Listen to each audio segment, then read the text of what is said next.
আরে আমার গাড়ি তো নষ্ট হয়ে গেল, এখন আমি কি করব?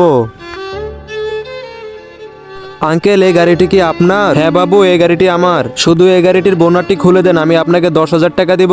কি, শুধু বোনাট খুলে 10,000 টাকা? আঙ্কেল, আপনার টাকা লাগলে শুধু খুলেন। হ্যাঁ রাজু, দাঁড়াও, আমি এখনই খুলতেছি। ভাই, এখন তো শুধু আমার কাছে 1,00,000 টাকাই আছে। এই যে মেকার আঙ্কেল, আমার গাড়িটি নষ্ট হয়ে গেছে, ঠিক করে দিবে?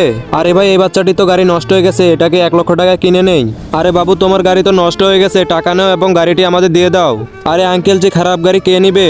আরে রাজু, গাড়ি আমি নিব, এই যে টাকা নে এবং গাড়ি আমাদের দিয়ে দে। আঙ্কেল, যে ওই যে পিছে আমার গাড়ি, যান এবং নিয়ে নেন। ভাই, এই গাড়িটিকে বিক্রি করে অনেক টাকা কামাবো। আরে ভাই, কোথায় যাচ্ছ? আরে আমাদের কার নিচ্ছি।